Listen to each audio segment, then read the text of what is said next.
All right, while we're waiting for people to settle in, I'll introduce myself a little, well, in a moment with some slides. Obviously, I apologize. I speak very little Arabic. But I'll try to speak slowly. A lot of my examples, of course, are in English, but I did find some examples in Arabic.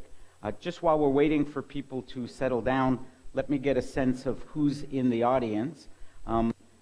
How many people here are full-time working journalists compared to students? Or okay, how many are students? Or okay, excellent. Among the journalists, how many of you work in television, radio, online? Almost everybody, of course. Newspapers?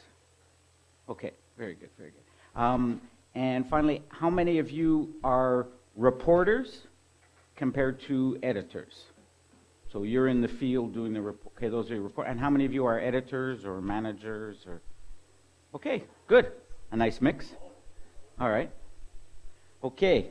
All right, we have a couple of hours to do this class. And I have another class tomorrow morning at 9 o'clock or some dreadful hour like that on interviewing techniques. But today we're going to look at storytelling. A couple of words at the beginning. We're all journalists here, so there's nothing worse. I hate lectures, where, especially in an auditorium like this, where I'm up here standing, you're all there sitting. You know, it's a position of power, and in journalism, you have to challenge power. When you go to a news conference and the president or the prime minister, you're sitting down, he's standing up. Your job is to change the power relationship. So what I want to make sure we do today is have a lot of discussion. Interrupt, raise your hands. I have translation here. Let's have a discussion, let's have a debate. Don't wait till the end to ask questions, because we should all be thinking and sharing. And a lot of you have more experience than I do in some things I'm going to talk about. So please ask questions. The other thing, of course, is that I'm mindful that not only am I speaking in English, but I come from a Western culture. I work in Canada. I'm going to be talking about some of the lessons or even rules that I've learned, but I don't in any way want to impose you know, what might be an outside culture on the very rich tradition of Arab storytelling and storytelling in the Middle East. I want you to take what I am doing and adapt it to what works best for you. So let's start. This is one of the big points I want to make. You know, Arij is very focused on scoops, on investigations, which is important. But what I want to talk about today is how to tell your stories. I'm assuming you're all great journalists, and you all did tremendous investigations into the corrupt mayor, into pollution into your city, into human trafficking. I'm not here to improve your research. That's another class. But imagine you've done your great investigation. How do you make sure you tell it in a way that people will watch and listen and read?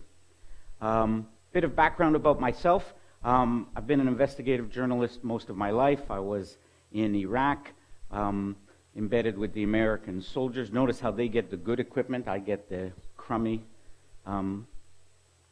safety. I was in Afghanistan interviewing the Taliban. Even though I'm clearly a Westerner, I do have a dark skin, so I could grow a beard and actually pass for an Afghan for about 20 minutes. So I interviewed leaders of the Taliban. The guy, he's the Taliban, not this guy.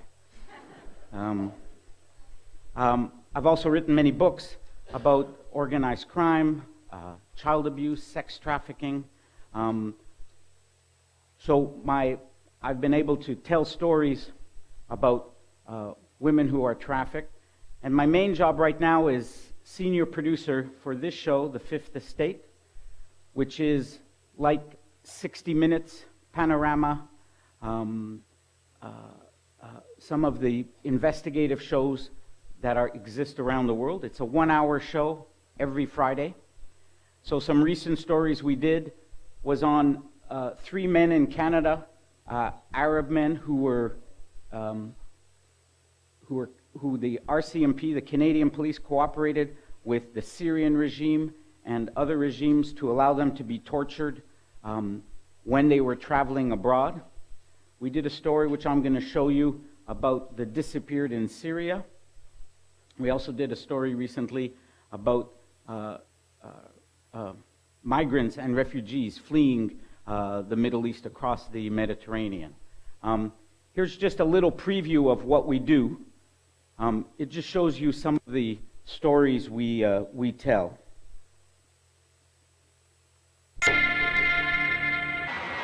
In 4 decades, we've seen it all. The ones who tried to stare us down. Does torture happen in Iran? I don't have to answer that. Or scare us off. Cut it. Dangerous days. I said to myself, I'm dead. Bittersweet victories. It was a powerful moment.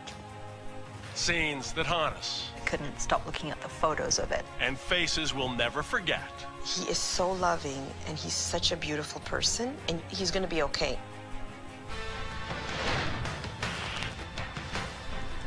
In democracy, the best laid plans of politicians and diplomats and do-gooders often go astray when ordinary people decide to take matters into their own hands. The National Post ran an editorial that said if the Fifth Estate goes ahead with their show tonight, it will be the last show. This is when we were investigating our Prime Minister. $50 million in lawsuits on one story alone. And the CBC says, keep going, Harvey, keep going. If anybody ever presents a hazard to this aircraft and whatnot, you have the right to return fire. So if you shoot from this aircraft with your rifle, I'll never say anything except it's a damn good job. Is when we confront people. I'm going to ask you to turn that off. Mr. McKean, could you just explain to us why so many of the ex-members of your church are suggesting that there was mind control involved? The Fifth Estate was not invited, and actually, as you know, we made very specific requests to do a sit-down interview with him, and they were denied. Sorry, this is actually private property, and you haven't really been invited here today. Private so property? I would ask I thought this was owned by the taxpayer of Ontario. I think they were school photos, and he was probably 5, 6 years old. This was a young boy who was traded on the internet. And this smiling little boy in this bright red shirt, looking mischievous and fun, and a handful, I can see. But to think that you could put that child on the internet and say, I can't deal with him anymore. Please, somebody, come take him. Unbelievable. What could be more heartbreaking than falling in love with someone and then to be murdered because of it? It was the story that this girl got to me the most, that in many ways I still live with, not helped by the guard. That distressed me in a way that it's hard to describe. I thought she was this the most beautiful was injured young in the woman. Rana Plaza disaster. She has a really striking Bangladesh. face. She's just gorgeous. I don't want anybody to forget that there's this, this young girl in Bangladesh. And her only hope in life was to make clothes for us, and now she can't. And don't forget. So, that's just an example of some of the stories that we tell. We're an investigative show. We create scandals, we make headlines. I have a session later this afternoon on the Paradise Papers. But as you could see from those stories, we are mainly storytellers. We tell stories about people. We don't just investigate. We're born storytellers since the dawn of time. In the Middle East, all in Native Americans, we have always told stories, and we've always told them the same way until, that's the way mothers used to tell their children, until we came along, journalists, and we completely ruined the way stories are told.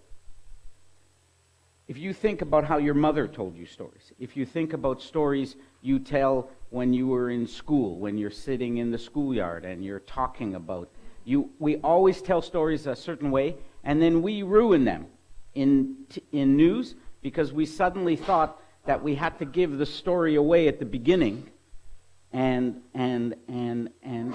give away everything instead of telling it a normal way.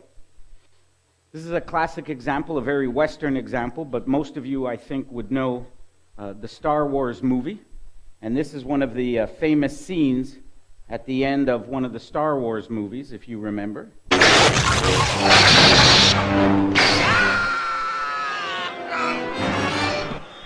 Obi-Wan never told you what happened to your father. He told me enough. He told me you killed him. No. I am your father. No.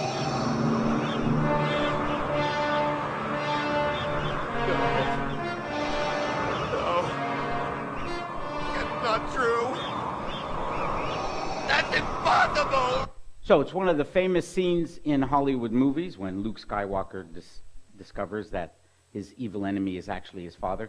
But if there was a newspaper back then, this is how we would have reported it, right? We would have said, in a shocking and disturbing revelation, the Rebel Alliance hero Luke Skywalker has discovered the Galactic Empire leader Darth Vader is his father, the Rebel Daily has learned. That's how we would report the story. A climax of a 2-hour movie that comes actually at the end of 2 movies, right? We would ruin it by giving it away, right? And most of our stories read like this. Why do we do that? So that's what we want to talk about today, about how not to ruin a story. So what we're going to look at today is why characters are key, and especially why they must go on a journey. If there's one word I want you to remember when you leave today, it's the notion of journey. If you don't have a journey in your story, you don't have a story. Simple as that. No journey, no story. You might have a good investigative report. We just did a story recently on some corruption. We just gave the news. It was a news story. It was fine. But it's not a real story. Without a journey, you don't have a story. Second, you need focus. And we'll talk about what focus means. What is the kernel of your story? Third, we'll look at some tips for better writing. And then I'll make an important point about why you should start writing right away, not at the end of your research. This is really important. And then finally, we'll talk about the structure. Okay. Okay, tip number 1, characters. Characters are key. What makes some... I've got to get my translator ready. What makes some good elements in stories you've written? What are the key elements of a good story? You have to speak up. Yes. Human stories, characters, details, conflict, really important, conflict, challenges, yep. These are all key elements. So people said characters, people said conflict, struggles, right? That's what a plot is. Then, of course, great writing, because you could have those too, but if you're a dreadful writer, whether it's for TV, radio, online. And then in investigative journalism, of course, we need great accountability, right? That's the one thing that sets us apart, that we not only tell a story, we go to the king, to the queen, to Darth Vader, to the prime minister, whoever your leader is, to the manager of the factory where workers died, to the trafficker of women. We confront power. So we need that. Now, we're not going to look at that today. We are going to look at writing, plot, but first and foremost, I want to deal with characters. Okay. We talked about plot, obviously, so just to summarize what some people said, to have a great plot, you need action. You usually need suspense. You need some surprise. I didn't expect that. I'll give you some examples. This is really fun to have a surprise. If there's nothing surprising about your story, workers go to work, it's a dangerous factory, they get injured, it's important, but it's not surprising. You have to figure out what is the surprise. And even humor. Somebody said humor, right? You even in a dark story, if you could find a moment of laughter. So that's plot. You need great writing. Especially it has to be clear and understandable. Simple language. And I'm going to talk later about turn signals. When you're driving in a car, you signal you're turning left or you're turning right. It's very important in your writing that you signal where you're going. And of course, you have to tell power. But let's start with the number one thing, which is characters. Without people in your story, there's no reason for me to read your story. Now, I must confess, a lot of the stories we do sometimes don't have a lot of people because we're investigating corruption, and we just talk about, in the Paradise Papers, we just investigated documents. We didn't always have some of the best characters, but the best stories will have characters. Characters could be good, they could be evil. I don't care, but you have to have a character. Has to be people I care about. I'm either angry at them. We did a story recently on a millionaire who got a passport in Canada under very suspicious circumstances. It just has to be somebody I care about. It has to be people that I get to know. And most importantly, and this is what I want to talk about most today, is it has to be people who change. Journey, change. Your characters have to change. Yep. Okay. Well, they have to go on a journey. So you're going to see in a minute, I'll give you an example. They have to change. Well, let me just jump ahead and then I'll come back here. They have to struggle, right? They have a goal and they can't succeed. They keep on struggling. So they change because they become defeated or they become victorious. They have to win. They have to lose. Something has to happen to them. They have to discover. They discover a long-lost brother. We did a story, the example I used when I trained in Arij 2 years ago. Remember the famous boy on the beach? Alan Kurdi, the young Syrian boy who died on the beach. We found his family, interviewed his family in Istanbul, found his father, and we talked about the discovery and how the family found out about what had happened to little Alan Kurdi. In other words, they have to grow and change. So characters need to change on the journey, and this is what's really important for you and what's really hard. The problem is that, well, in other words, if they're dead, you have to bring them back alive. I've done stories on dead people, but you can't tell a story about a dead person unless you could bring her alive. So you have to figure out a way. That's what we did with little Alan Kurdi. We brought him alive through home videos, pictures. People talked about him. If they're angry right now because they're oppressed, you have to go back to when they're happy. If they're beaten, they're defeated, women are sex trafficked in a country, you have to go back to when they had hope. And if they did something bad, you have to go back to when they did something good. The problem is that most of the time when you start your story, you've met the person and the story is over. Most of the time. If you're really lucky, you get involved from the beginning. I once spent 1 year with the police, embedded with them as they were investigating a big international child pedophile ring. So we actually were with them as it was going. But most of the time, when I approached somebody, when I interviewed the Taliban leader, he had already been arrested, he was already in Guantanamo, he had already led the Taliban. I needed to know what he was like as a boy, what made him join the Taliban. So, you've got to go on this journey. So I'm going to give you this example in a minute, but I just want to go back because you asked the question, so we jumped ahead. Obviously, your characters have to talk. And the one thing that struck me about many Arab language stories that I've seen on Arij sites is how little people actually talk in the stories.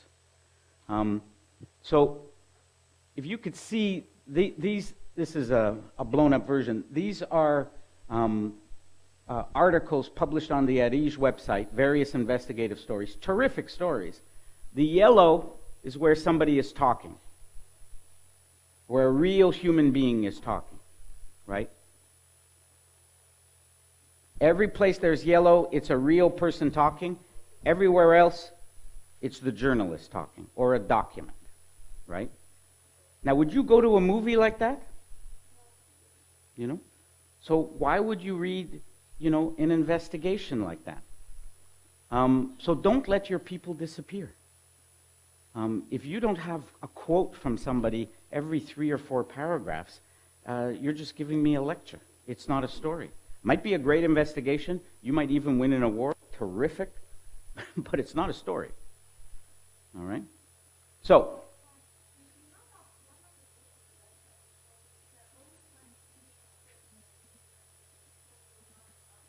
yeah, it's a good... Yeah, the question, I'll repeat the question. The question was, do you have a rule about the length of a quote? Because sometimes she says she's reading a story or watching a story and the quotes go on and on and on and on and on. Well, it's a good question. Brevity is usually the best. Keep it short. Because it's, again, if you meet somebody in a bar and they're talking, right, how long do you want to listen to them, right? If they're going on and on and on and on and on, you want to speak, you want to interrupt. But sometimes if you have a good quote, you let it go on. Yeah. Right? You know, it's the same, you know, just think about it when you meet somebody on the street. They have an amazing story, you just want to sit and listen to them. There are famous movie scenes where the chief character talks and you just listen. But most of the time you want to keep it short. Right. But the main problem, you know, we have here they don't exist. Yeah. Yeah, they just don't exist. Yeah.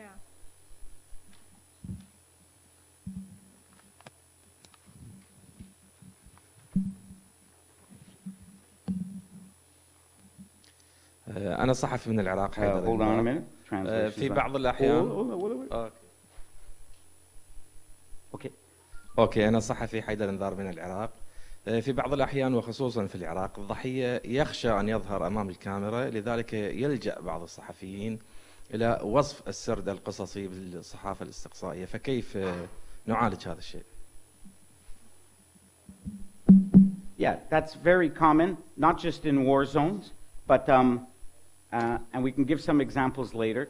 When I've done stories on child abuse, actually in our country, it's illegal to identify a child who's been abused. So even if the child wanted to speak on camera, we're not allowed to show his or her face. Obviously, in war zones, when I was in Afghanistan or Baghdad, it's hard to get people to speak. The point is, first of all, if you're doing an online story, it doesn't matter if they don't come on camera. You could quote them. But even in television, we've done things like, obviously, we put somebody in shadow. Recently, we didn't want shadow because the problem with shadow is you can't see the eyes, right? And when I'm talking with you, you're looking at my eyes. You're not looking at anything else. So what we did recently is we hired some very good makeup artists and we changed their look. We put wigs on. We put hats on. In some cases, literally, we had fake noses. I mean, they didn't look ridiculous. They looked real. We made them older. We made them younger. And we filmed them. These were parents whose children had been kidnapped by the state. So there are ways to make your character speak. Sometimes we've even had an actor play the person. And we've said, we can't show you this person because it's too dangerous, but here are her words, and an actor speaks her words. So there are many ways to do it. So don't be shy about not having characters. All right, let's go back to the journey. So remember, I said that the problem for most of us is by the time we meet somebody, their journey is over. But we have to tell the story from the beginning. So, do most of you know the story of Caesar, the Syrian photographer? Anybody know? For those of you who don't know, in the course of the war in Syria, there still are hundreds of thousands of Syrians who are disappeared, who have been taken by the regime, jailed, probably killed. There was a man named Caesar. No one knows his real name. He's only been seen in this blue sweater. He testified at the United Nations. He was a military photographer who took pictures of the dead. I could show you later the link where you could go watch our documentary.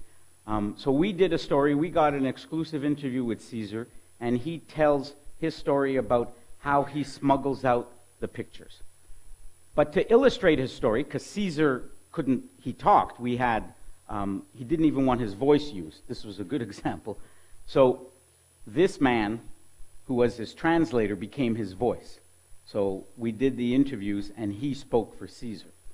But what I want to show you is the story we did of another man in Syria who is a torture victim and plays a key role in illustrating what Caesar's photo showed. What you'll see, though, is when we first met this man, Mazen, he was free, because obviously we didn't go to Syria. We met him when he was in Europe, and he was a free man. So watch how we created his journey. This is long, takes about 6 or 7 minutes. You'll see different excerpts from our documentary. He speaks in Arabic, and I know what he's saying because of the subtitles. Translation isn't perfect, but it's close enough. Okay, so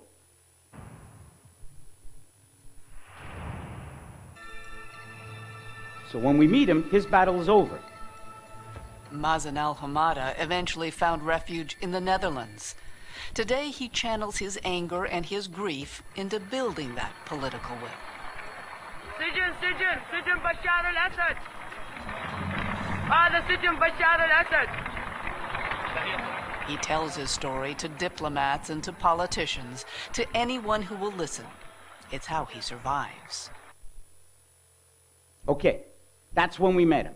We met, and this was, I think it was may have even been June or July, right?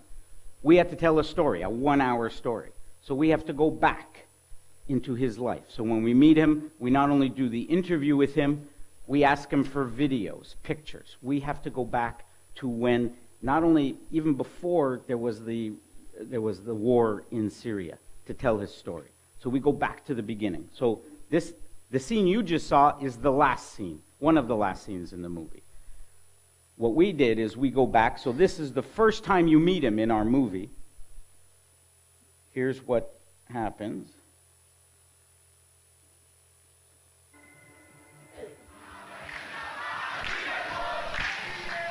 The Arab Spring.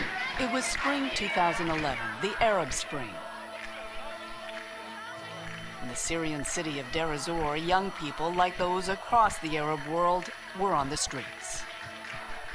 طبعا لنا شعور لا يوصف، احنا مراقبين الوضع من مصر ومن لازم ينكسر القيد السجن السوري، لازم ينكسر هذا القبضة الحديدية بسوريا. Look how handsome. Mazen was an assistant engineer at the time, working in Deir ez-Zor's oil fields. All things considered, he had a good life, a loving family, lots of friends. Home video. Most people have video of themselves. What he didn't have, he says, was freedom. So when the uprising started, Mazen was at the front with his camera, filming what he believed was change. It wasn't.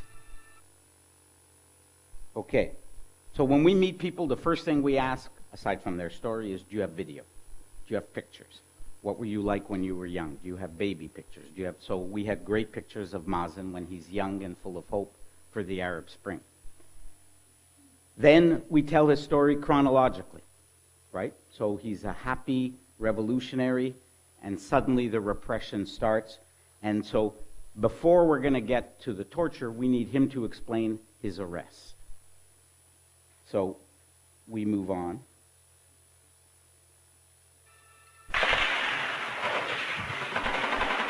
Tanks were sent into Deir ez-Zor, arrest lists compiled. Those leading the protests knew they'd be the most wanted. اضطريت اني اطلع من دير الزور، اتخفى من هاي. اول شيء تخفيت بالريف، طبعا بريف المدينه، بعدين تخفيت ببيوت محدده، بعدين صرت اتخفى بالبراري بالصحاري تماما. فشفت الوضع مطول، فخطر ببالي انه دمشق مدينه انا اعرفها زين، واعرف حاراتها واعرف زواريبها. Damascus seemed safer for a while. But one day, returning from delivering baby formula to neighborhoods under siege, Mazen was arrested. بس علينا الامن، حطنا ما نشوف الا تشدرنا بالقمصان وكلبشنا من وراه، وصاروا بينا ضرب وكاس وكذا وكذا. ما نعرف مشان ايش، وطلعونا حطونا بباكاج، انا حطوني بباكاج السياره. طول الطريق يقولون بدنا نقتلكم بدنا نقتلكم بس. It was the beginning of an ordeal he was soon convinced would kill him.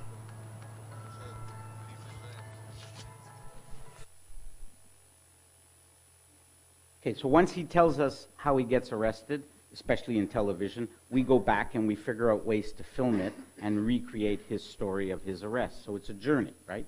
Starts off as a happy rebel, then he gets arrested. We still don't know what's going to happen. Now he's going to tell us his story of his torture.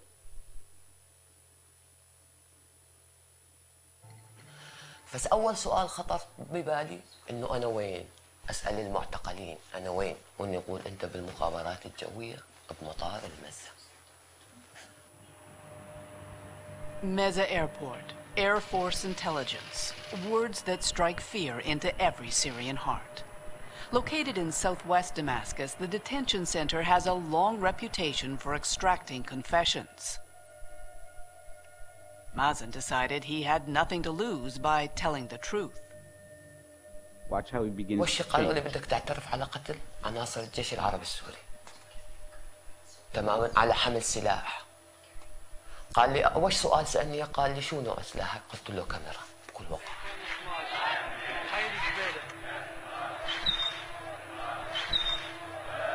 قال شو سلاحك؟ قلت له بس كاميرا، ما اعترفت غيره. قلت له كاميرا، كنت اصور، كنت عم اقول الحقيقة تماما.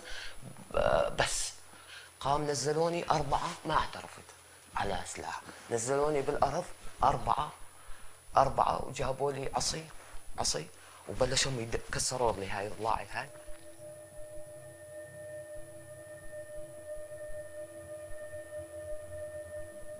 بعدين قلت له ما شلته غير كاميرا، ما شلته غير كاميرا.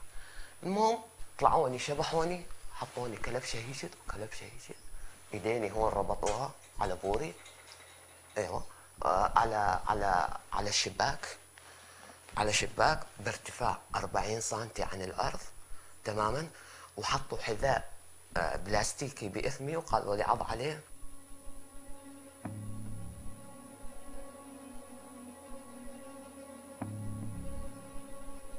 الكلبشات تحسينها تريد تقطع لك ايدينك تماما، على كل ما تضب لانه هون انت ما انت ساندة رجلينك على الارض، يجون يضربوني على بطني كاس بوكس هون. المهم نزلوني قال لي شو نوع السلاح تبعك؟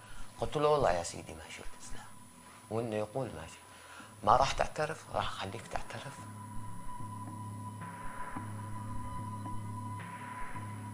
فشلحوني الكلسون، حطوا لي كلامب بالجهاز الذكري تماما، عباره عن كلامب له مفتاح ماندريل، ويشدون على الذكر، يشدون فالضب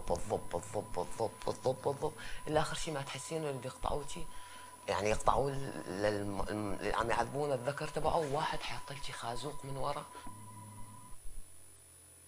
Okay, so we're going through his journey. You remember how happy he was.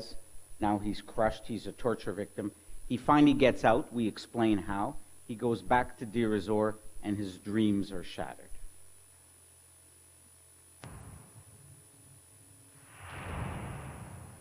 Somehow, Mazen survived Hospital 601. Even more unexplainable is what happened when he got to court. Despite his confessions, the judge decided that after 19 months, Mazen had done enough jail time and ordered him released.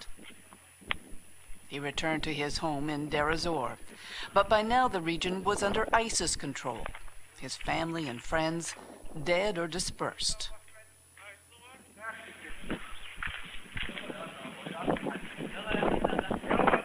A life that had once held such promise was gone. His dreams, now rubble. دمروا الذكريات الحلوة، دمروا طفولتي، دمروا شبابي، ما خلوا شيء ما دمروا. وعم روح اشتغل مشان انه انسان عندي كرامتي وعندي مبدئي. عندنا قيمنا أخلاقنا. احنا مانا مثل ما عم يوصفنا الأسد أو كذا. احنا كنا متعلمين، درسنا بالجامعات، درسنا بكل شيء، قتلنا كلياتنا، ما خلى شيء منا، ما خلى شيء علينا. ما عم نحاول نوضح للعالم انه احنا بشر، انسان بس، لا اكثر ولا اقل.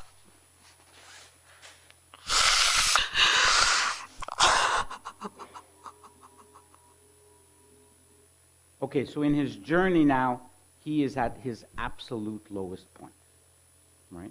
Now again, remember, when we met him, he was happy, he was fighting the political fight in Europe. We had to go back and both get the visuals, his own videos, but also in our questions, which we'll talk about tomorrow. In the interview, we had to take him slowly. Tell us about your dreams when the Arab Spring started. Tell us about your arrest. Tell us about your torture. Tell us when you go back home and nothing is left. So his journey, which I'll show you later in a graph, we are now at his lowest point in his life and one of the highest points in our story, right? Because his journey is going like this, right? So he is crushed. But now, to go to your question about change, he's going to change because he will come out, and thanks to Caesar's photos, he thinks the world will wake up to what's happening in Syria. So he's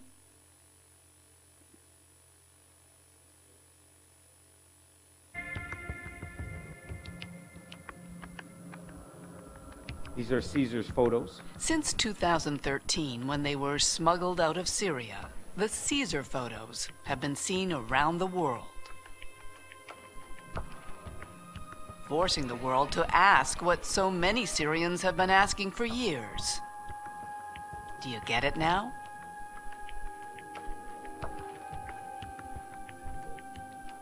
بعدين عادينا وقت شفت صور قيصر قلت الحمد لله، الله كشف الحقيقة، كشف الحقيقة لا تشوفها الحال. Look how happy he was there, right? But of course, again, he's disappointed, as we show in our documentary, because Caesar's photos came out, and the world didn't care. The world didn't pay attention to Syria. So one more bump on his journey. But he continues. He's still optimistic. And remember that scene I showed you at the beginning? That's where we end, right? Where he's out protesting, and he hasn't given up his fight.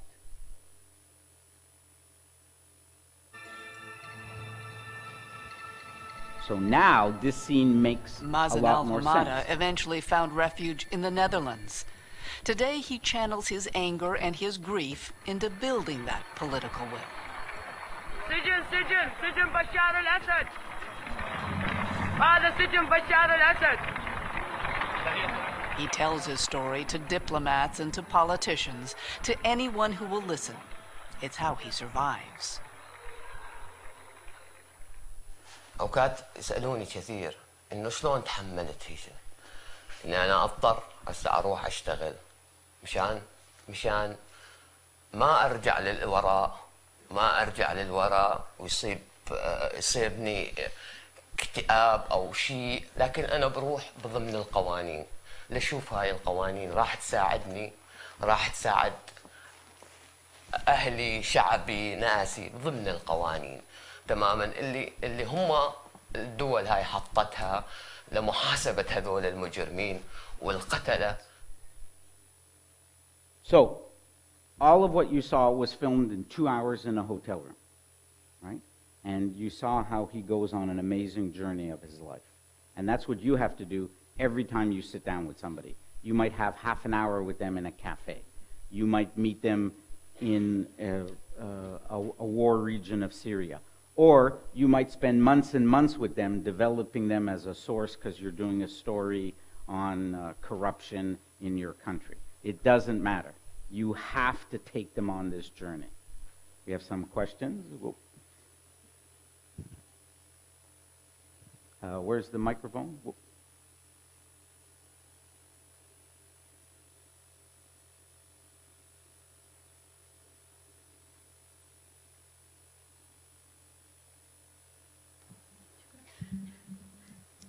شكرا جزيلا. أنا عندي سؤالين. بالأول بس عن دائما بحس في أسئلة أو يعني عدم وضوح في موضوع عندما يكون في ضحية تروي أحداث معينة مع التوثق من هذه الأحداث اللي برويها. أحيانا كثيرة بنقابل أشخاص بروا أحداث مؤلمة جدا في حياتهم. إذا كان في ألم جماعي ممكن نتحقق من هذا الألم بالتأكد من سماع روايات مشابهة من أشخاص آخرين، فبنبث الرواية مرات حتى لو ما عندناش كثير أدلة. لكن مرات بيكون في شخص بروي توثيق لحادث مؤلم جدا جدا، فيه اتهام للسلطات، اتهامات خطيرة جدا، وبيكون من الصعب أنك أنت تتأكد من هذا الحدث إذا صار أو لا. فبالتالي هل أنت بتعتقد أنه يجب رواية هاي التفاصيل المؤلمة كما رواها بالضبط، أو يجب فلترتها أو حذف بعضها؟ والسؤال الثاني بتعلق في موضوع إظهار المشاعر والدموع. في أيضا مدارس بتحكي أنه هناك يعني أحيانا بيتم استخدامها أو يعني استخدامها لأجل، وممكن هذا الشيء مشروع يكون أنه تستخدمها أجل قضية، لكن أحيانا مشاعر الناس يجب أن يكون فيها يعني أكثر خصوصية أو احترام من إظهارها على شاشات أو حتى في مواد صحفية. بحب كمان أعرف رأيك في الموضوع. شكرا. Okay, those are two very good questions. Let me just answer them and then we'll go. So on the question of verifying and victim statements, it's an excellent question. So you can do two things. If you can't verify, what you could say is you can actually say that. We often do that, especially stories we've done about what's going on in ISIS-controlled territory. If there's a YouTube video, we will say, this video from Raqqa is slowly being destroyed, is produced by a rebel group. We could not independently verify it. That's what we say. We say we can't independently verify. This is what this person says. So you have to tell people whether you could verify it. In Mazen's case, in the whole documentary, what we actually do is there's a group in Europe, a secret group led by a Canadian lawyer that has amassed hundreds of thousands of files, and in one of the scenes, they discover Mazen's name. So we only introduce that later, but we say, here is proof of what Mazen is saying. And later, when he sees Caesar's photos, he recognizes some of the victims he talks about. So we actually verified the story, but it's a good question. As for emotions, for me, emotions are like, it's like if you're doing a story on climate change and you see melting snow, you film melting snow. If I'm doing a story on corruption and with a hidden camera and I see somebody putting money in their pocket, I film it. So if I talk to somebody and they laugh, they yell, they cry, it's just what happens on camera.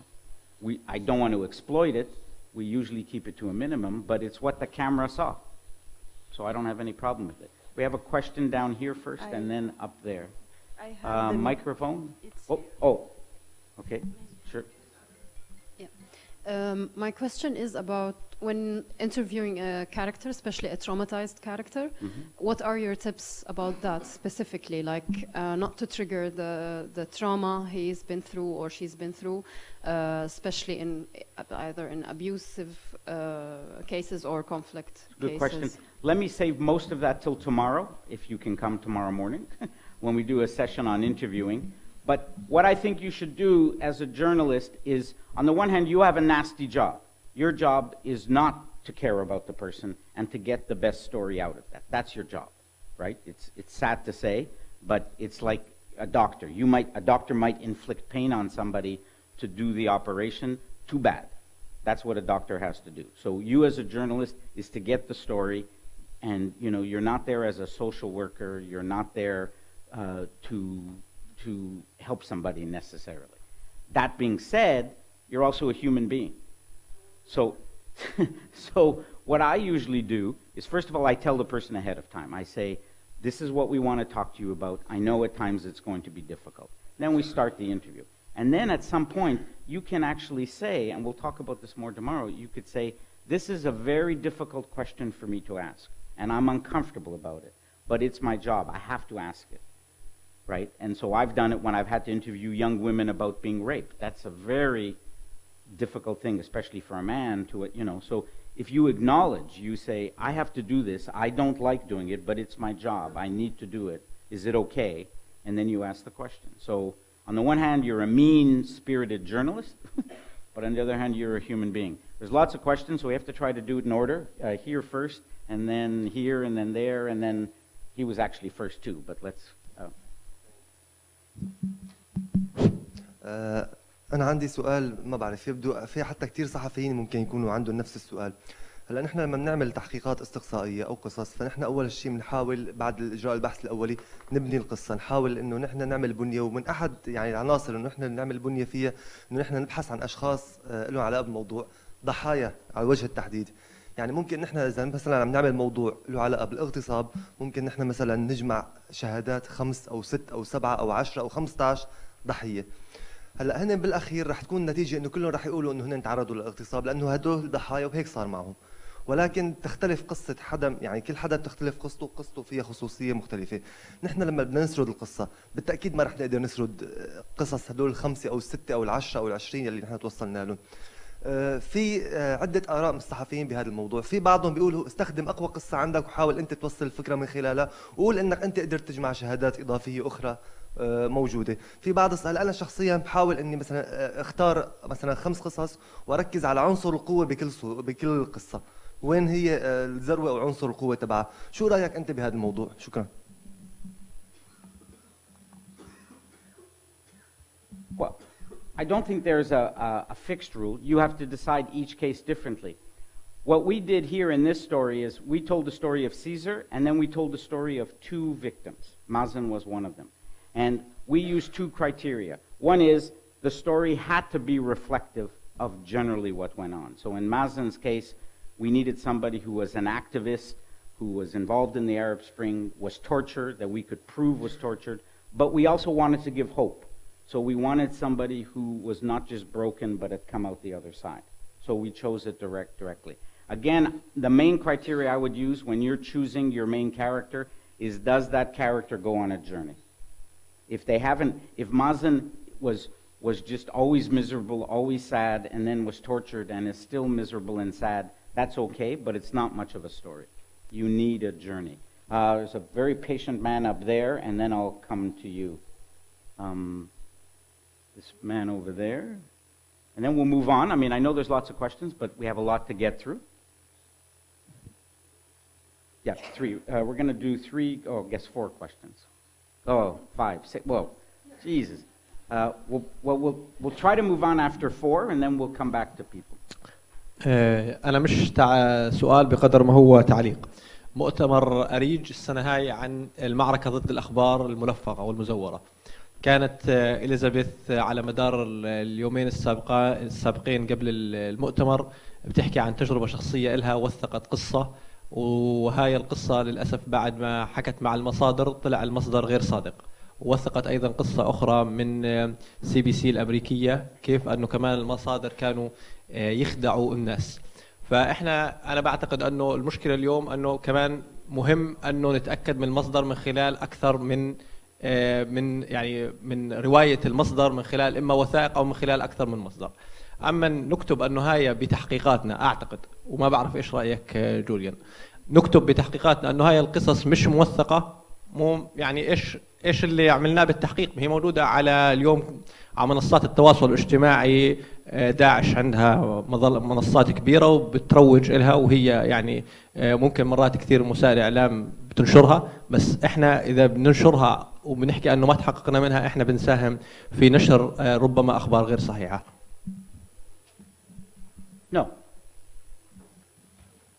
That's true, which is why what we could say is we can't verify all the details about what Mazen. I don't know if the story about the handcuffs is true, if the story of the other things are true, we say that. But we had enough evidence because of his video in Deir ez-Zor, because his name is discovered in a document and the photos of Caesar, that we could say he's not lying about most of what he's saying. So this is true. I do want to move on, but we do have, we had a question here from this gentleman, and then you, and then there was somebody else. Okay. Microphone here. I guess I asked for questions, so we have to have the question. مرحبا. جلال عثمان من ليبيا. المدة الماضية نشرت قناة CNN الأمريكية تقرير عن وجود السليفري أو العبودية في ليبيا. التقرير كان عبارة عن مقطع فيديو مصور بكاميرا خفية وهايدين كاميرا، لم يتم التحقق منه. لا يوجد أي دليل على وجود هذه الحادثة. مع ذلك نشر هذا التقرير وانتشر أيضا ليصل إلى بعض القنوات في دول مجاورة زي تونس. تونس أجرت قناة تونسية أجرت لقاء مع شخص من نيجيريا قال أنه كان مستعبد في ليبيا وكان يعمل في مزارع الفستق. مع العلم لا توجد مزارع فستق في ليبيا على الإطلاق، نستورد الفستق من تركيا. أمنستي وهي منظمة العفو الدولية نشرت صورة لجهاز موبايل قالت بأن هذا الموبايل سعره كسعر شخصين مهاجرين شرعيين في ليبيا. طبعا كل هذه المشاكل جرت بناء على تقرير للCNN لم يدعم بأي نوع من الأدلة، سبب مشكلة أيضا لليبيا في الاتحاد الأفريقي وكذلك في الأمم المتحدة. إلى أي مدى تقيم ما قامت به الCNN وإلى مدى إلى أي مدى لا يكون العمل أخلاقيا بالدرجة الأولى على حساب العمل الصحفي؟ شكرا. Sure. I mean, we're straying a bit from storytelling, but obviously the basis of what I'm saying is that I'm using the word story, but in journalism, story doesn't mean make-believe or made up, right? It has to be absolutely true, and every fact has to be true. And without that, you then have a fake story, not a real story. So this class is not about how to make sure your stories are real, but it goes without saying it's vital. The best example recently, if you've been following the news in America, stories about Trump and some of the people he supported, the Washington Post was recently a victim where a woman tried to claim she was a victim of sexual assault.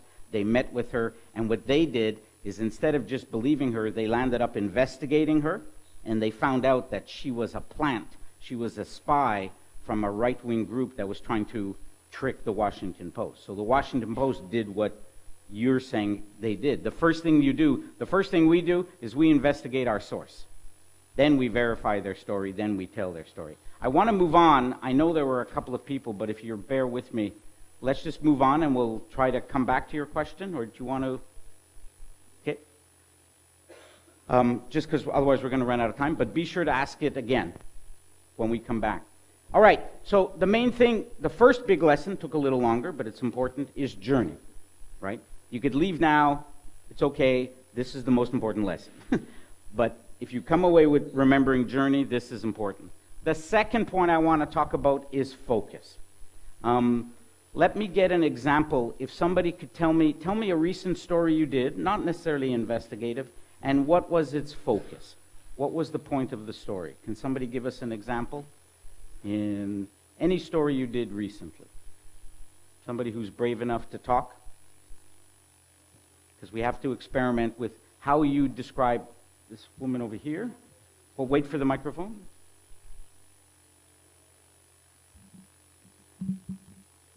I did an investigative report about bribery, and my focus was to uncover this bribery.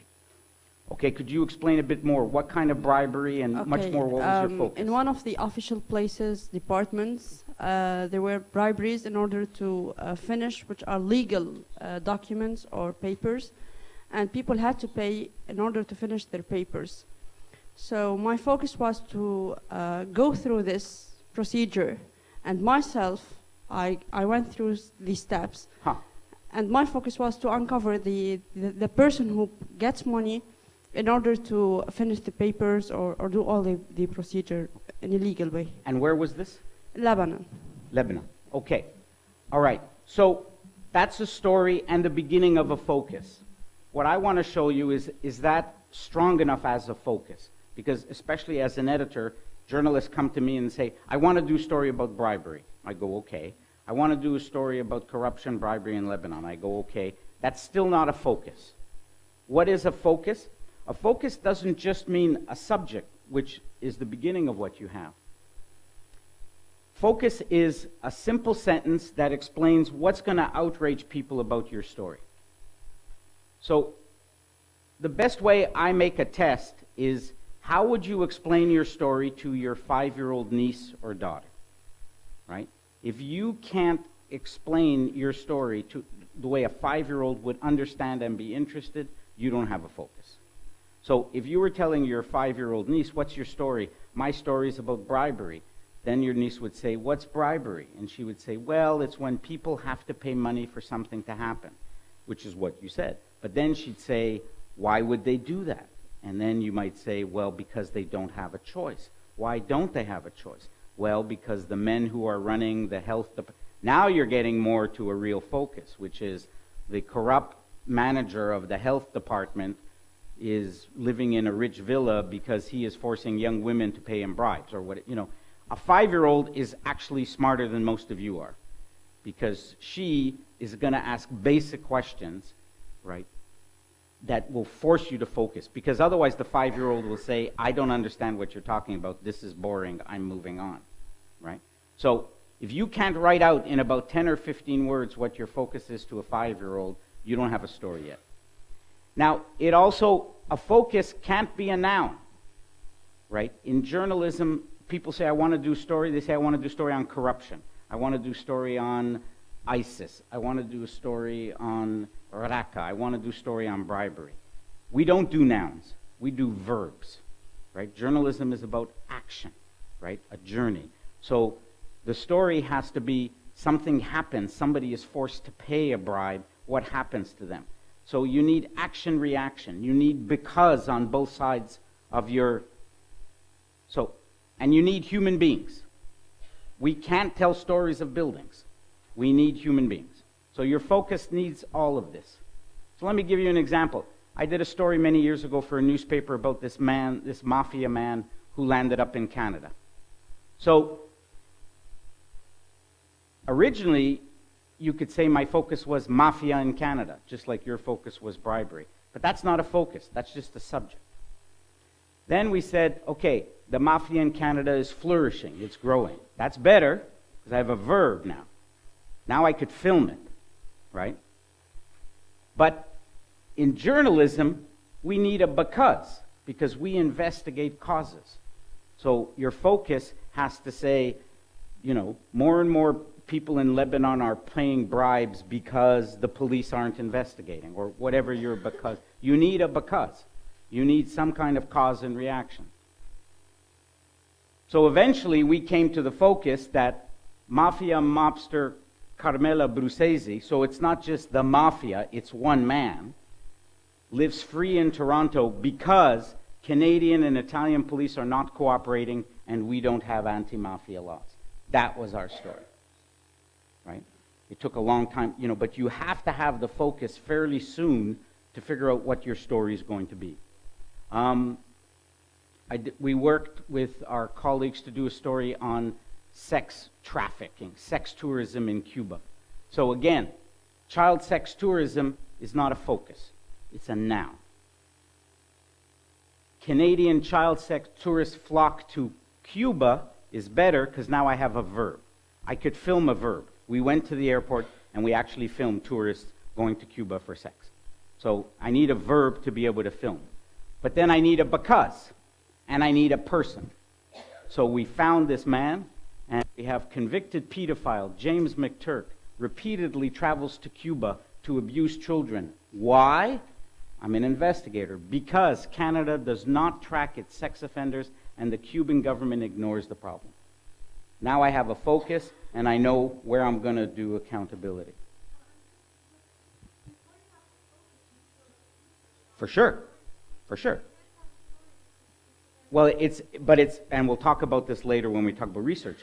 It's got to be circular. So if you say I want to do a story on bribery, or you say I want to do a story on child sex tourism, I go, that's a start, but what do you think your focus will be? Usually you have a hunch. So you say, well, I know it's growing. So I'll first say, go prove it.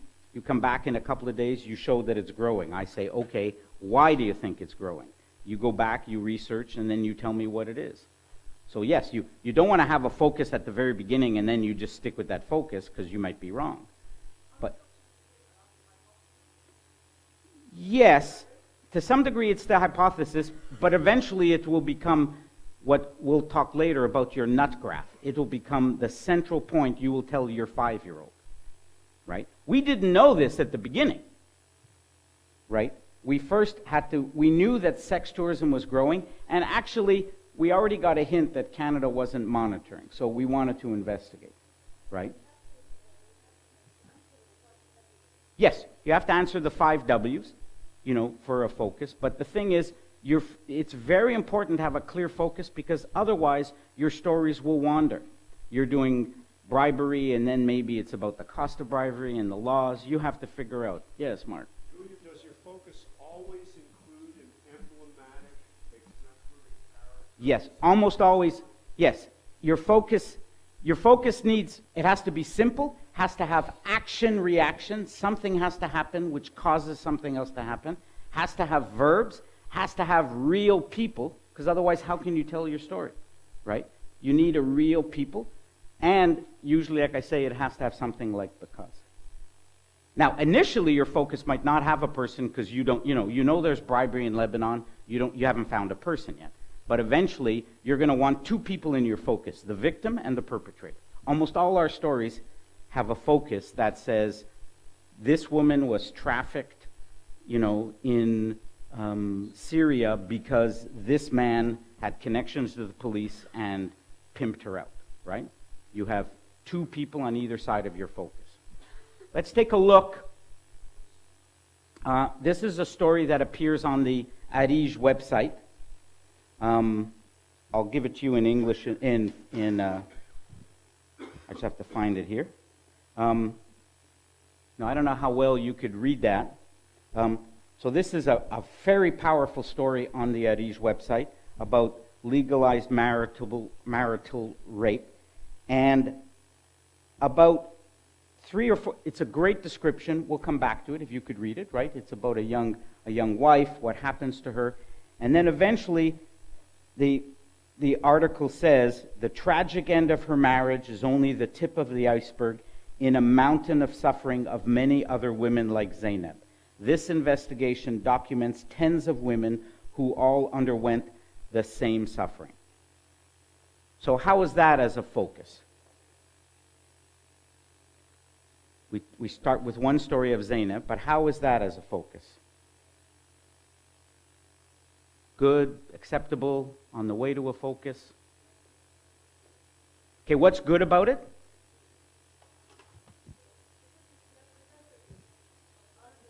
Right. Okay. So it's representative, it widens out. Okay, but, yep.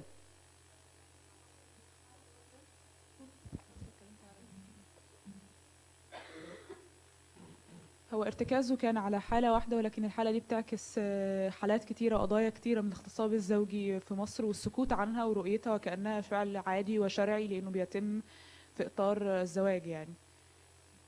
بس شكرا. Right. What did somebody just say?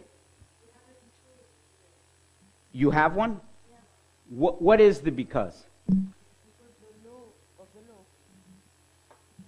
The law not recognizing the right. Yep. Is the because clear enough here?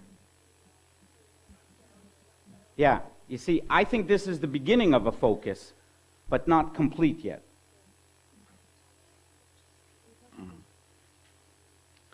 السبب هو أنه عدم القانون لا يجرم هذا الفعل.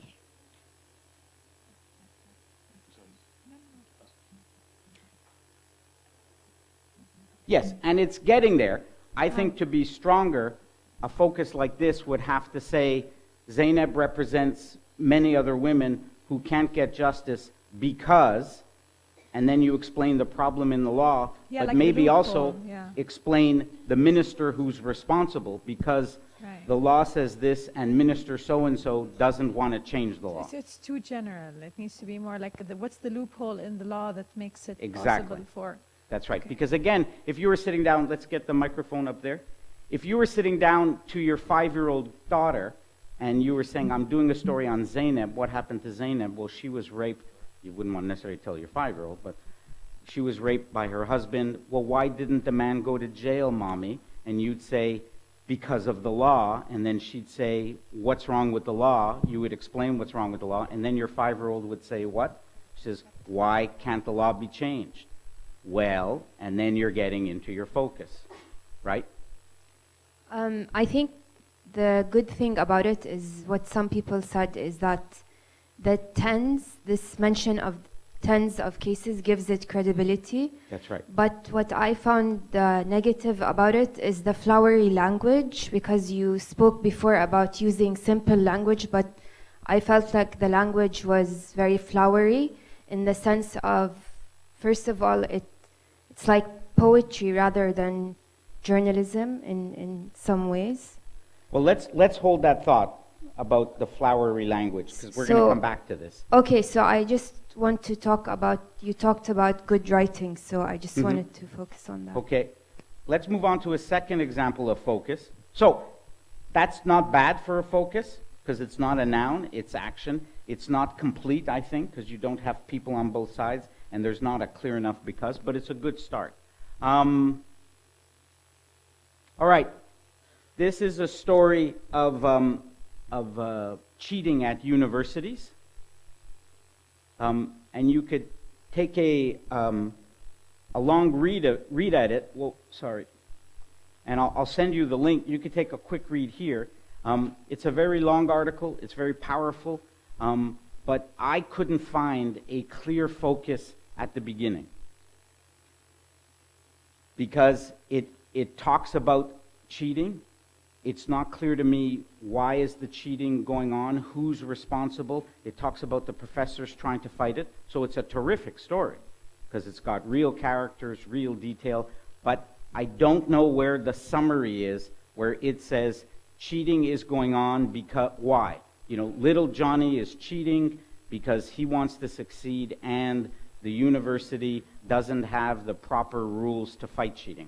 I don't know what the problem is. Yep. Question. Would you not start a story before you had the focus? In other words, do you begin from the focus or do you compose it later? Both. We'll talk about this towards the end when I talk about researching. I think it's important to get your focus as soon as possible and then keep changing your focus. If you don't have a focus fairly soon, let's say, I mean, in our case, we spend about 3 months on a story. 1 month researching, 1 month filming, 1 month editing. But let's say you have 3 days or 3 months. If you had 3 days, by the middle or the end of the first day, you better have a focus, because otherwise you will have wasted 3 days. Now, that focus will change, because by the second day, you're saying, oh, I was wrong. The cheating is going on because the professors are paying the student. I mean, so your focus changes. Your focus can change right till the minute you go to print. But you better have a focus fairly soon. The best example would be a police investigating a homicide.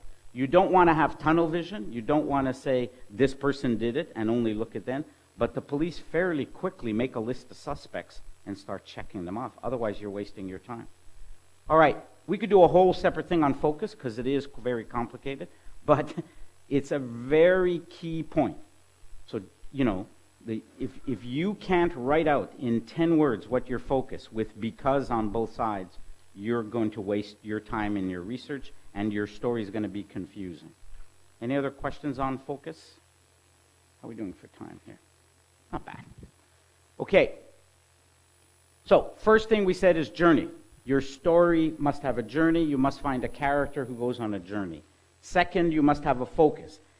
Mazen, what's the focus with Mazen is, Mazen turned into a fighter for democracy because of the torture he experienced in Syria. That's the beginning of a focus, because I have a journey and I have a because and action on both sides. All right. Finally, tips for some better writing. Let's look at a couple of points. This is very important. Good journalism, and we'll get into a debate about flowery language, you should show, not tell. What that means is you don't say they were outraged, you show me they were outraged, right? You show me women banging on pots, you show me young children demonstrating, then I'll know they're outraged. You get me a quote. But for you to say students were outraged, well, you're telling me that. You have to show me that. Let me decide whether they're outraged. People felt sorrow.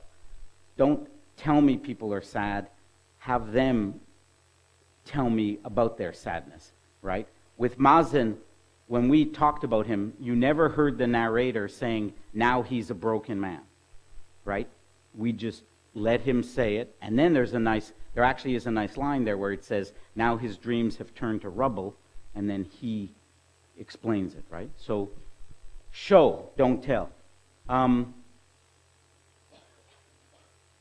So, this is the opening, and we're getting into flowery language, but I like this.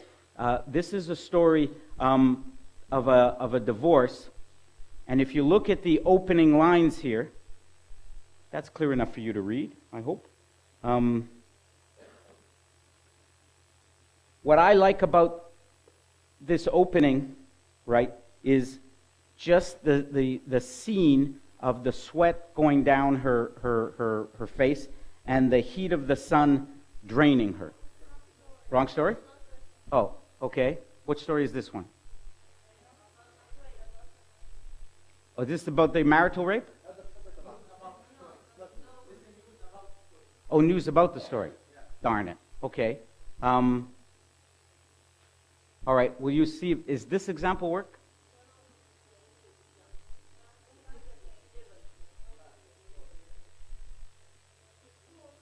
No?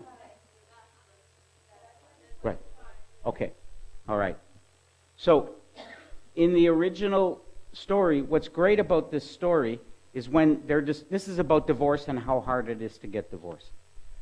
They could have had a boring story and the focus will come later, but they could have said, F.A., because they couldn't use her name, is trying to fight for her divorce. But instead, they start with a great scene, right? About she waits her turn, drops of sweat, the heat of the sun drained her, daily frustration. It takes me there, right? It doesn't say, like hundreds of other women, F.A. is frustrated with the bad laws, right? That's a boring news way. I see that she's frustrated because she's standing there in court. I then become frustrated with her. That's why it's so much more creative. This was a great example of an Arij story, and just the description of the house, and I love this line, the ragged chairs and shaved off wallpaper hanging down on the window shutters, right? It's just a couple of words. They could say it's a very poor family. But instead, by just describing the chairs and the wallpaper, I see it in my eyes, and then I know, oh, they must be poor. So it's a good example of showing, not telling. And then writing for all 5 senses. So, is this the right story? Excellent, yes. So this is a great story about workers who are dying of cement dust. And look at how the writer tells the story. Again, take time to read it. A boring news story would have said, hundreds of workers are dying of cement dust like this one man, right? But instead it starts with a great scene, right? And if you go through it, if I have the right one up there, it talks about him trying to, him trying to not cough, and then it talks about him, what happens the next morning. It's a beautiful scene, right? And then later it'll get to the focus. This is wonderful writing, wonderful storytelling, right? Because you have the focus, you know you're going to talk about why this man is being killed by his factory, but you first tell me a story, right? And you show me, you don't tell me, right? By making it very real. All right. This is a minor point, but important. I don't know, although in the Middle East, hand signals seem to be voluntary on cars, so people just turn without signaling. But most of the time, when you're driving, I ride a motorcycle, I ride a bicycle as well, signals are really important, right? So if you're turning left, you should signal left because you want everybody to know. In writing, it's the same thing. So there are many ways you have to do this, especially when you're going to change the topic. Sometimes you could literally say, now the simplest way is here in this story about healthcare, they actually have little subject areas, right? That's not a clumsy way, that's an obvious way of doing it. But it helps. The reader knows what's happening next. So when you're telling your story, if you want to move on, notice how we did it with Mazen, right? We use certain words, right? We would say, remember when he's kidnapped, and then he said, he says they're going to kill me, and and then the next line is, when they brought him to that prison, he really thought he was going to be killed. So you've told me I'm now going to the prison. You could use different words, like sometimes you could literally say, that's not the only problem. There's also a problem with, right? So her bribery story, you know, if you start at the health department, you could say, it's not just the health department, there are also bribes in the women's department, right? You literally signal where it's going next, right? There are different words that you could use. Sometimes at the end of your story, usually you'd say, meanwhile, back at. That's almost always your story. You're going to come back to where you started. So you could say, meanwhile, back at the fact, in this story with the cement dust, your story at the end, after you go through the law, you might say, meanwhile, back at the house, the grandfather is coughing again, right? So give turn signals. It's really important. Okay. All right. I know I'm telling you a lot in an hour and a half, but after journey and after focus, this is probably the third most important thing. Start writing your story almost the first day. Now, at the beginning when you're writing it, it's going to be made up. You don't know everything yet. But you begin to write the minute you have your first interview. This is so important. Too many of young journalists, not even young journalists, they spend weeks and weeks or days and days, they go and do their interview, they've got all their stuff, and then a day before they're supposed to publish, they sit down with all this material, and then they start writing. That is a disaster, right? You should start writing your first day after you've done your first interview. You don't know everything yet, but you start writing. So what does that mean? Part of the problem is that, you know, you've got to be the intrepid reporter, but you've also got to be the storyteller. And you need to be both at the same time. Think about it. How much time do you spend on your research? About 90%, right? Like if you have 3 weeks to do a story, you probably spend 2.5 weeks researching and then writing. If you have a day, if you're a daily news reporter, you walk in at 10 o'clock, you get your assignment, you probably go out and research till 4 o'clock and you spend an hour writing. We spend 90% of our time on research, 10% of our time on writing. That's insane. When I go out in the field to do a story, I spend months of research and only days of writing. Now, Steven Spielberg, right, who did Schindler's List and Lincoln and other movies, think about it. Spielberg, who makes great movies, has a script he's already written. He could make it up, unlike, you know, what our gentleman was saying here. We can't make up the news, right? And yet, Spielberg films for 60 days and spends a year editing. A year for a story he already knows how it's going to end. And we spend a day or two writing. Why does Spielberg spend a year? Because figuring out how you tell the story is really, really hard. So you've got to change your balance. And the only way, you still have to spend 90% of your time researching. Because if you're doing an investigative story and you have a week, you're going to have to spend 3-4 days researching. I'm not saying spend only 1 day and then 4 days writing. What I'm saying is in the 3-4 days you're researching, you're also writing. So you're actually spending 90% of your time researching and 90% of your time writing. I'll give you some examples. You have to do both at the same. And the reason is your writing will help guide your reporting. Right? Because the great journalist who wrote that story on cement dust, when he or she talked to the father the first time, and they started writing that scene, they would have to know, what time do you wake up? What do your kids do when you cough? That's right. And once you start writing, you say, oh, I don't know what the weather was like that morning, right?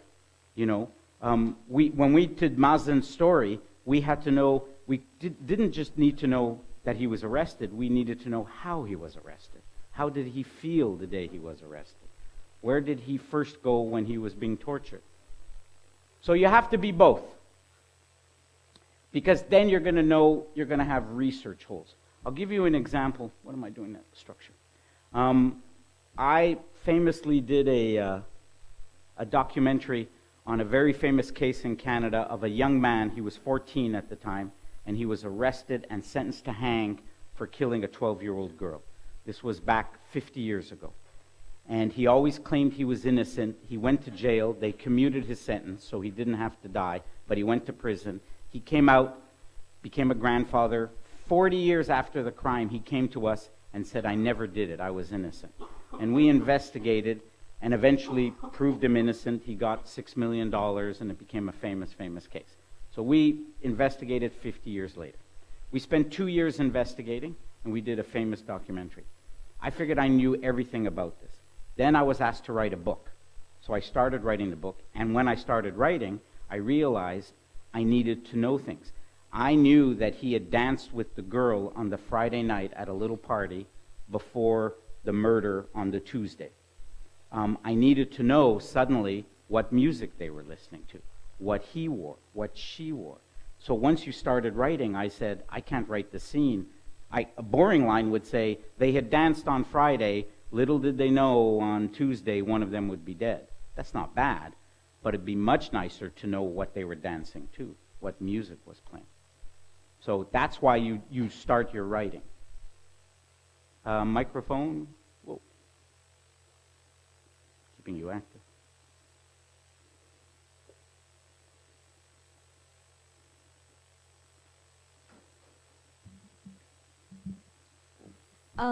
إحدى المشاكل اللي بتواجهني إنه عند الكتابة في حال إضافة مزيد من التفاصيل بحيث إنه تتضح القصة زي ما ذكرت إنه يفترض إنه تكون في تفاصيل أضيع يعني يكون في متاهة وكثرة التفاصيل ممكن تتوهن عن القصة. فكيف ممكن أختار التفاصيل المهمة يعني في تفاصيل أخرى ما أعتقدش إنها تكون مهمة أو داعمة للقصة. It's an excellent question.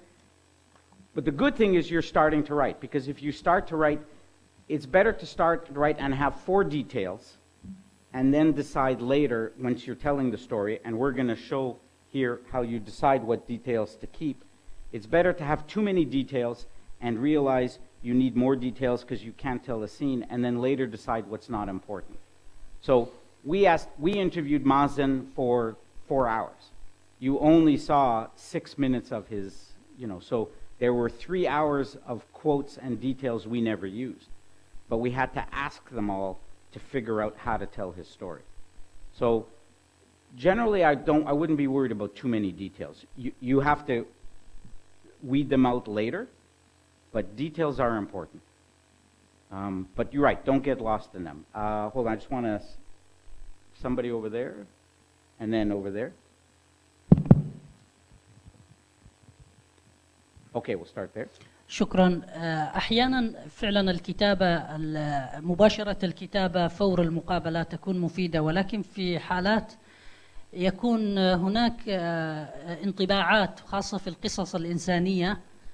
كيف يمكن التوازن أو عمل موازنة ما بين الانطباعات والانفعالات تجاه القصة الإنسانية، وهل بالإمكان أيضا إعادة مراجعة النص لاحقا الابتعاد عن هذه الانطباعات؟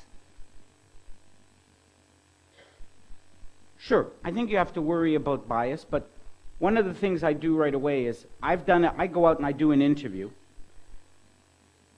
We get a transcript, so we type up all the notes, and I take all the best quotes and I begin to take them out. It's much better right after the interview. You don't wait 2-3 weeks. Right after the interview, I go back, I remember how I was moved, I take out the quotes, and I put them in different boxes. So I do boxes of, victims of bribery, what they say. So every time you go and do an interview, you add those quotes into that box, right? And I start to write, But then what happens, what's good, is now I realize I have 4 stories of women who went to the same department, right? Because I've taken those quotes out and I put them in right away. Then I go back and I take that same interviews and I find out how sad the women were, say. So I have 4 quotes about women being sad. And then to your question about details, now I look and I say, well, I don't need all those quotes. I'll take the strongest one. So you don't wait till the end to start writing. The minute I finish an interview, I take the best quotes and I put them in different boxes. I go out and do another interview, I put those in different boxes. And then I start writing the boxes. Sometimes it pays at night or at the beginning of a day, just write one scene. You don't know where it's going to go. You know there's going to be a scene of the father coughing and waking up the children. You write it. You'll figure out. One of the key things to figure out fairly soon is what's going to be your first scene and what's going to be your last scene. If you don't know what your first scene is, so usually I take a stab at what I think the first scene will be, right? And then you might be wrong, but start writing your first scene and start writing your last scene. This is important. A question over here, microphone. Oh, sorry, over there first. سؤالي يصب بالتعليق اللي حكاه هلا زميلي على موضوع انه الكتابة الفورية بعد اجراء التحقيق يوم بيوم. لو بدي اكتب لتحقيق تلفزيوني مصور للصورة، انا بدي اجمع جميع المادة الفيلمية اللي عندي بعدين، او هذا الاسلوب اللي احنا بننتهجه بالمؤسسة الاعلامية اللي بشتغل فيها، عشان احنا بنكتب للصورة، فبنجمع كل الصور بعدين بنكتب اخر يوم. فايش الصح، اني اصير اكتب على المادة اللي عندي يوم بيوم بعدين ارجع انقحها اخر يوم، ولا اني عشاني بكتب للصورة اجمعها كلها واكتب لاخر لحظة؟ I would start I work in TV as well. So we obviously, we don't go into the edit suite until we finish most of our pictures. But I start writing before. I go out on a shoot. I have a great scene of the father coughing. I write that scene. I sit in front of the pictures. I write it. I don't edit it yet, but I start writing it. I start building those blocks. And I start having pages that I move around. Don't wait till the last minute. Hold on, Mark. I just want to give... there was somebody... I thought there was somebody else. Okay, over there. And then... Yep, microphone here. We only have about 15 minutes, so I want to get on to structure. Thank you. I wanted to say that in the academia, you have what they call the outline, which comes usually after the pitch, sometime between the pitch and the first draft. Yep. And I think it can apply to journalism where you imagine your story based on the facts that you have so far, and then you put the figures, the numbers, the data, and the quotes, and you can tell what the gaps you have. But I want to go back to the delaying, like the climax of your story. How does that fit into today's journalism, digital journalism, where the attention span is so short and people don't have time to wait until they find that climax? I'm going to answer that a bit later when we talk about climax, but it's a very good point, because to some degree, especially with digital journalism and videos on Facebook, you do have to cheat and probably give your climax right at the beginning and then get back to it, right? Which is what we did even with Mazen. So I'll talk about that in a minute. We've only got about 15 minutes, so I want to go through the final point, which is structure. And this means taking together everything we've now talked about and figuring out how your structure is going to work. So, a bad structure, let's assume you did great research, you have great quotes, you even had some good writing, you have some good interviews, you listened to all my tips, you have a great journey. If you have a bad structure, it will ruin your story. So, what are some of the key things you need? You need a beginning, a middle, and an end. You need a nut graph with a clear focus, and you need a chronology. So, usually the best structure, you could change it a bit, but usually something called the lead, which is the opening scene that grabs you, and that really applies to social media. So, what are the scenes we had? You know, the scene of the father coughing, the scene of the young woman with the sweat going down her face, the scene of the woman who is being raped by her husband. You need some kind of scene. Usually you have a quote, if you can, right after that scene where the person talks. All movies usually start where you need a quote from a person to build that opening scene. We're still in the opening, the first 2 minutes of your TV show, the first 2 graphs of your story. Then you need what's called the nut graph. I'll explain that in a minute. But the nut graph, it means the paragraph that summarizes in a single nut what your story is about, is usually your focus, but explained in not in boring terms, but in vibrant language. And it's why I should care. It's the guts of the story and why I should care. So, opening scene, you know, to your point, you know, if everybody remembers, you know, Raiders of the Lost Ark, this has nothing to do with the rest of the movie, but it just grabs you as an opening scene, right? But you also see right away he's brave, a little adventurous, right?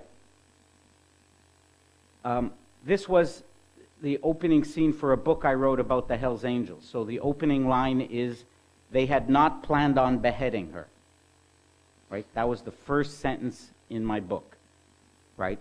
So right away you're going, who would behead somebody? And then the fact that they didn't plan to do it, who are these people? Who is she? You'll eventually meet Cynthia Garcia, and you'll meet the Hells Angels who killed her, right? So you need a scene that grabs people. This is the opening of a book I did on child pornography. So it talks about a young girl. So the opening scene is, the cage was not big, even if it had been for a dog.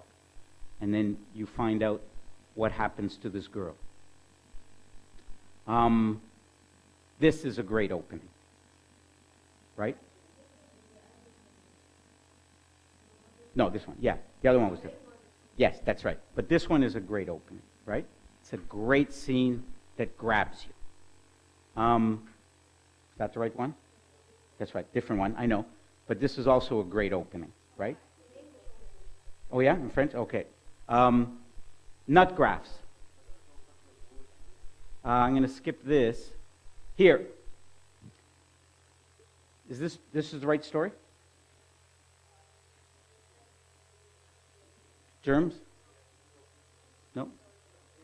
Yeah? Okay. How is this as an opening? As a nut graph? It's a little long, but the other problem I have with it, it's in the wrong place. Right? It's the nut graph. I mean, it's long, but it does make the point, right, that many people are dying because of problems in the hospital, but that should be about here. Yeah. Julian, I should tell you something, okay? That was published in the Francophone press. Right. And in the French press, they put the nut graph at the top. Yes, I know that. I know. Because and the French press, in Canada, we have both French and English. The French are obsessed with ideas, not stories, so they get the nut graph right at the top. It's true.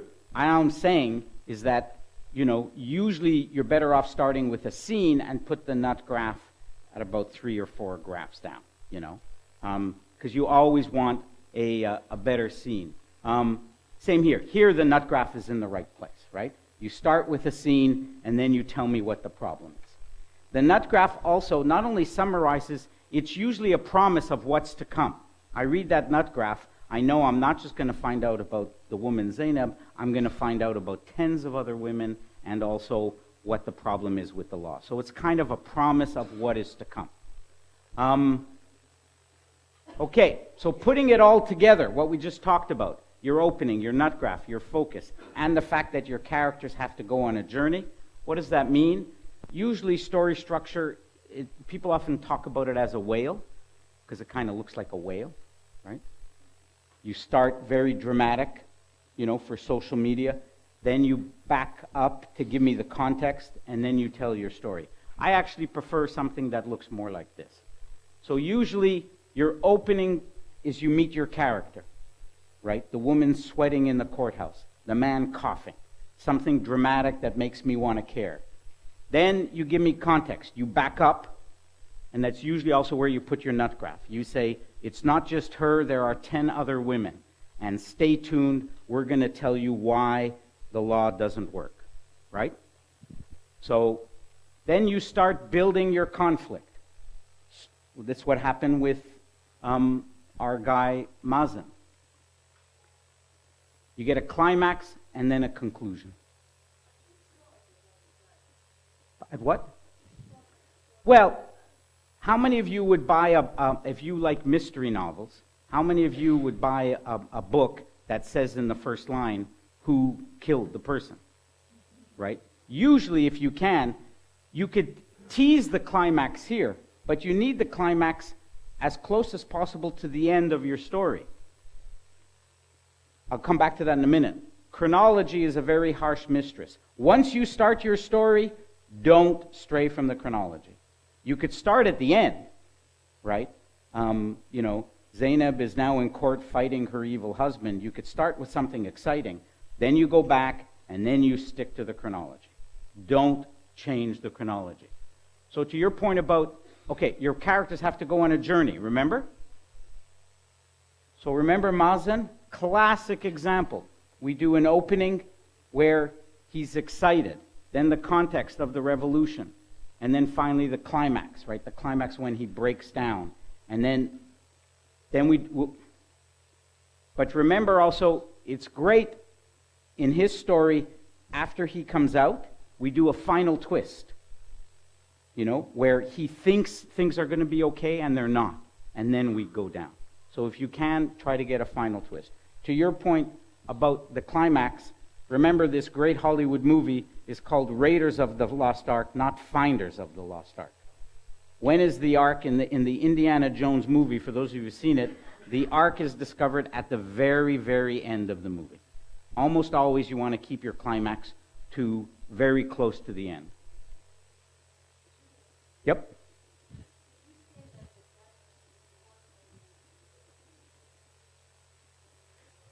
Could we say that the climax is the point when we get the answer to the problems? It depends. You can have different kinds of climaxes. In investigative stories, at one point, your climax is going to be when you confront the power, you confront the minister, you reveal the problem. But you could have an investigative climax, but you could also have an emotional climax, right? Where your character, his or her final words are what is powerful, right?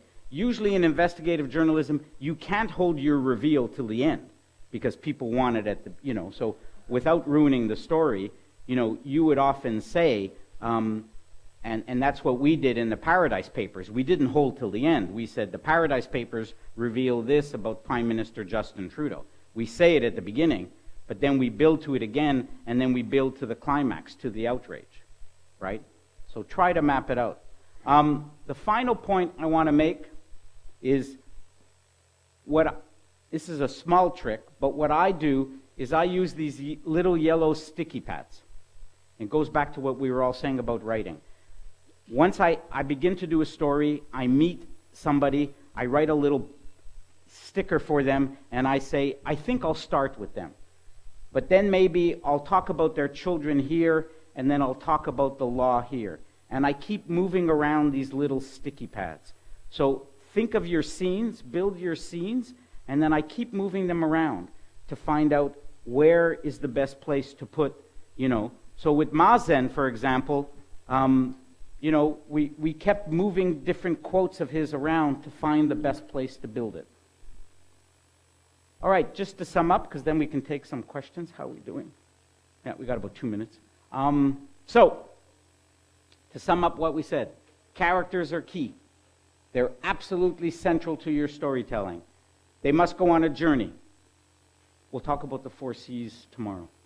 Focus. You must have a focus. And the focus can't be a noun. It has to be a verb. It has to have because. Has to have people in it. You have to be able to explain the focus to a 5-year-old. Third, better writing. Show, don't tell. Make clear turns. And start writing while you research, and then structure, structure, structure. There are copies of this, well, you have the handouts of this presentation. There are a few more here. You could find copies of it on my website and also on this IRE site. I'm going to put up an not an Arabic version, but I'll put up a version on my website that'll have a link to some of the Arij stories with the correct links. This is how you could reach me. I have lots of cards here too if people want to come up. Maybe instead of, okay, let's take a couple more questions and then people can come up and talk after as well. So we've got this woman, this man, and this person. Why don't you start? Microphone.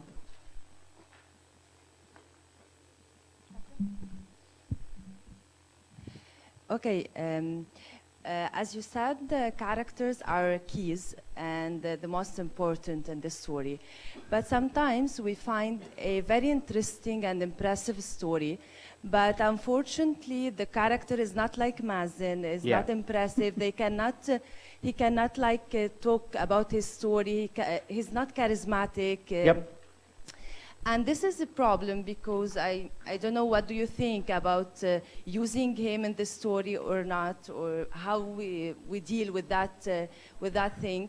And sometimes, excuse me, sometimes he accepted to talk about his story, but the word that he used are not like that sexy. So if you intervene in remaking the story, it could be like a good idea, or no, you're not being objective. I don't know. Yeah, no, it's frustrating. We've sometimes done stories and we go out and interview the person and we see it and we say it's just not good enough, and we go out and find another character. Sometimes you don't have a choice. It might mean you need more writing and you only have a few quotes from the person. Mazen is rich enough. You know what, if people are leaving, it might be better if people just want to come up and ask questions. Is that easier? Okay. Come up. Thank you all. There's a few more panels this afternoon, and I'll see you tomorrow.